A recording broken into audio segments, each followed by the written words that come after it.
আসসালামু আলাইকুম। সংবাদে আপনাদের সবাইকে স্বাগত জানাচ্ছি। আমি ফিরোজ তোহা। শুরুতেই আরবে কেবলস সংবাদ শিরোনাম। বাংলাদেশের সর্বশেষ গুরুত্বপূর্ণ আপডেট সংবাদ আপনাকে স্বাগত। শুরুতেই সংবাদ শিরোনাম, পরে বিস্তারিত। শুরুতেই জানাবো, অস্ত্র মামলায় ১৭ বছরের কারাদণ্ড থেকে খালাস পেলেন বিএনপি নেতা বাবর। তত্ত্বাবধায়ক সরকারের আমলে দায়ের করা ১০ ট্রাক অস্ত্র মামলায় ১৭ বছরের কারাদণ্ড থেকে সাবেক স্বরাষ্ট্র প্রতিমন্ত্রী লুৎফুজ্জামান বাবরকে খালাস দিয়েছে হাইকোর্ট। আজ বিচারপতি মোস্তফা জামান ইসলাম ও বিচারপতি নাসরিন আক্তারের সমন্বয়ে গঠিত বেঞ্চ এ রায় দেন। এরপর জানাবো, অস্ত্র আমদানিতে ৭৩০ কোটি টাকা কমিশন পান তারিক। রেমিটেন্সের নামে দেশে ৭৩০ কোটি টাকা আনা আলোচিত ব্যক্তি হলেন ক্ষমতাচ্যুত প্রধানমন্ত্রী শেখ হাসিনার নিরাপত্তা বিষয়ক উপদেষ্টা, শেখ হাসিনার বেয়াই মেজর জেনারেল অবসরপ্রাপ্ত তারিক আহমেদ সিদ্দিক। পরামর্শক ফি দেখে ওই অর্থ দেশে এনেছিলেন তিনি। এদিকে সালমান আনিসুল হক সহ সাবেক ৪ মন্ত্রী ফের রিমান্ডে। ফ্যাসিস্ট শেখ হাসিনার সহযোগী সাবেক মন্ত্রী আনিসুল হক, দীপুমণি, হাসানুল হক ইনু, সালমান এফ রহমান, রাশেদ খান মেনন সহ সাবেক সংসদ সদস্য সাদেক খানকে বিভিন্ন মেয়াদে নতুন করে রিমান্ড মঞ্জুর করেছে আদালত। আজ ঢাকার মেট্রোপলিটন ম্যাজিস্ট্রেট শাহিন রেজার আদালত শুনানি শেষে তাদের এই রিমান্ডে নেয়ার আদেশ দেন। এবারে জানাবো, বার্ন ইনস্টিটিউটের ছাদ থেকে লাফিয়ে পড়ে রোগীর আত্মহত্যা। জাতীয় বার্ন অ্যান্ড প্লাস্টিক সার্জারি ইনস্টিটিউটের ছাদ থেকে লাফিয়ে পড়ে পলাশ বিশ্বাস ৩২ নামে এক রোগী আত্মহত্যা করেছে। আজ ১৯শে মার্চ সকালের দিকে ঘটনাটি ঘটে এবং ঘটনাস্থলে মারা যান ওই রোগী। তার মৃত্যুর বিষয়টি নিশ্চিত করেছেন বার্ন ইনস্টিটিউটের আবাসিক সার্জন ডাক্তার শাওন বিন রহমান। এদিকে দেশে ফিরলেন মিয়ানমারের স্ক্যাম সেন্টারে বন্দী ১৮ বাংলাদেশি। মানব পাচারের শিকার হয়ে মিয়ানমারে স্ক্যাম সেন্টারে বন্দি জীবন কাটানো ১৮ বাংলাদেশি অবশেষে দেশে ফিরে এসেছেন। আজ বুধবার ১৯শে মার্চ দিবাগত রাতে তারা বাংলাদেশে ফিরে এসেছেন।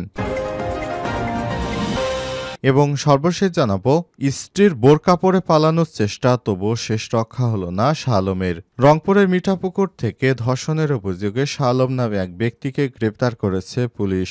গত রাত ১১টার দিকে মিঠাপুকুরের চিকলি পশ্চিমপাড়া থেকে তাকে গ্রেপ্তার করা হয়। মিঠাপুকুর থানার ওসি তদন্ত রফিকুল ইসলাম জানান, মঙ্গলবার সকালে চিকলি পশ্চিমপাড়ার সোনার বাংলা আদর্শ স্কুল থেকে পরীক্ষা দিয়ে বাড়ি ফেরার পথে ষষ্ঠ শ্রেণীর এক ছাত্রীকে ভুট্টো খেতে নিয়ে ধর্ষণের অভিযোগ ওঠে গ্রেপ্তারকৃত শাহ আলমের বিরুদ্ধে। এই ঘটনায় শিশুটির মা বাদী হয়ে ধর্ষণের মামলা দায়ের করেন। প্রিয় দর্শক, এতক্ষণ শুনছিলেন সংবাদ শিরোনাম, এবারে বিস্তারিত।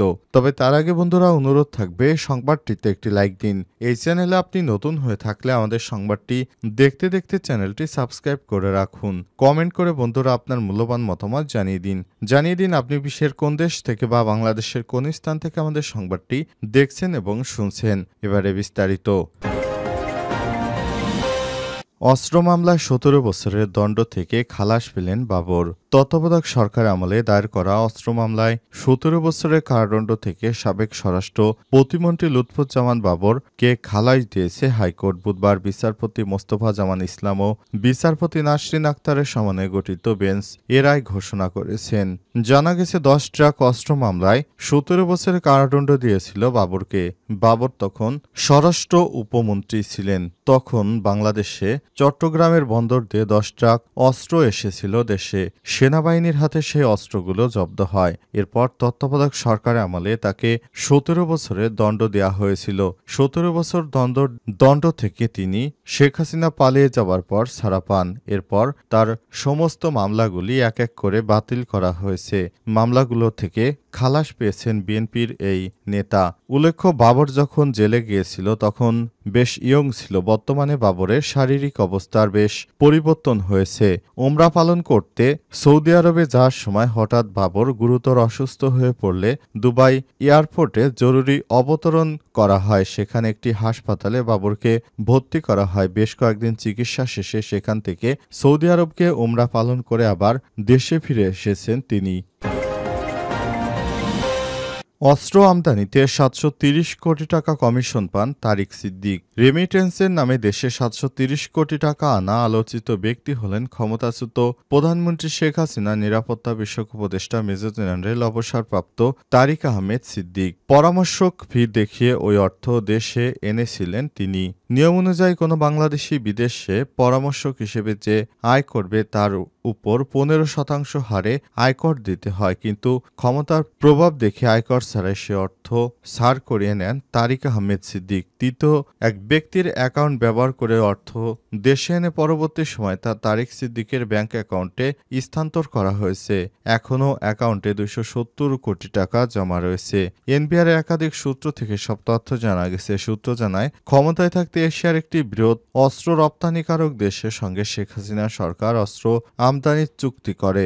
অস্ত্র আমদানির কমিশন হিসেবে তারিক আহমেদ সিদ্দিক ওই অর্থের ভাগ পেয়েছিলেন। তারিক আহমেদ ছাড়াও আওয়ামী লীগের শীর্ষ পর্যায়ে এবং সরকারের ঘনিষ্ঠ আরও কিছু ব্যক্তি কমিশনের ভাগ পেয়ে থাকতে পারেন বলে তাদের অনুমান। তারা বলছেন, কোনো বাংলাদেশি বা বাংলাদেশের কোনো একক প্রতিষ্ঠানের পরামর্শক হিসেবে এত বিপুল পরিমাণ অর্থ উপার্জনের বিষয়টি খুবই সন্দেহজনক। যে দেশ থেকে এই অর্থ এসেছিল সে দেশটি বরং বিভিন্ন দেশের পরামর্শক দিয়ে থাকে। বাংলাদেশও তারা বিভিন্ন বিষয়ে পরামর্শ দিয়ে থাকে। পরামর্শ ফির নামে রেমিটেন্স হিসেবে আনা হলেও মূলত কমিশন বাণিজ্য হিসেবে সেই অর্থ আনা হয়েছিল।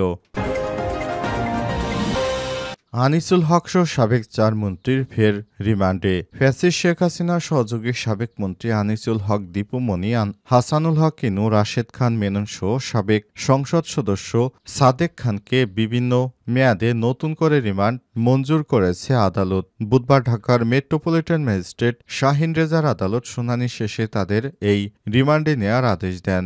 জুলাই অভ্যুত্থানে বৈষম্যবিরোধী ছাত্র আন্দোলনের সময় রাজধানীর যাত্রাবাড়িতে গুলিতে ওবায়দুল ইসলামের নামে এক যুবক নিহতের মামলায় হাসানুল হক ইনু, রাশেদ খান মেনন ও দীপু মনিকে 4 দিনের রিমান্ডে নেওয়ার আদেশ দিয়েছেন আদালত। এদিন তাদের 7 দিনের রিমান্ড চেয়ে আবেদন করে তদন্ত কর্মকর্তারা।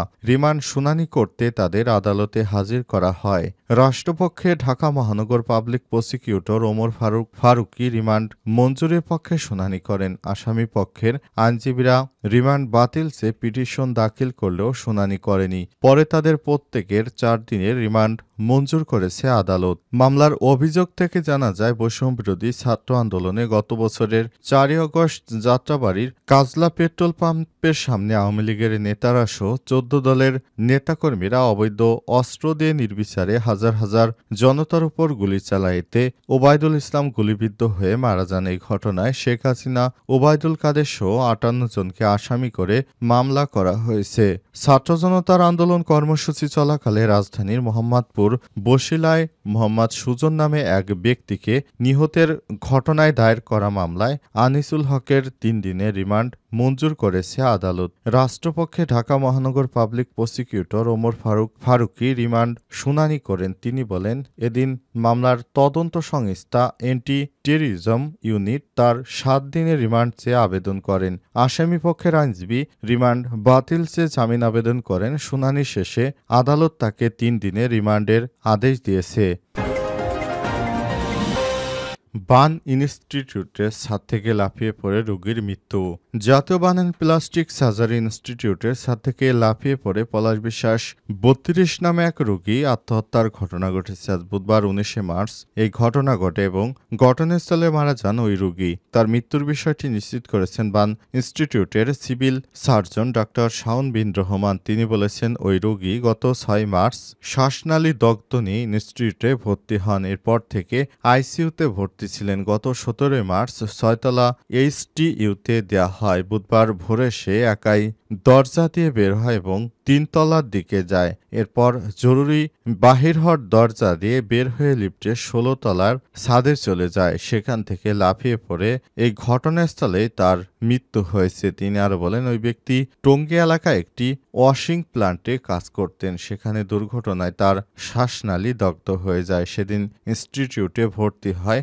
11 দিন আইসিইউতে থাকার পর মানসিক সমস্যা হয়। বিভিন্ন সময় আবোল তাবোল বলতে থাকেন আজকে তার মানসিক চিকিৎসক দেখানোর কথা ছিল। মৃত পলাশ বিশ্বাসের ছোট ভাই অলোক বিশ্বাস বলেন তাদের বাড়ি মাগুরা জেলার মোহাম্মদপুর উপজেলার শিবপুর গ্রামে। বাবার নাম জয়ন্ত কুমার বিশ্বাস। বর্তমানে গাজীপুর টঙ্গী এলাকায় থাকত এবং সেখানে একটি ওয়াশিং প্ল্যান্টে কাজ করত। গত ৬ মার্চ সেখানে অগ্নিকাণ্ডের ঘটনা ঘটে এবং সেই ঘটনায় তার শ্বাসনালী পুড়ে যায়। তখন থেকেই হাসপাতালে ভর্তি ছিলেন তিনি।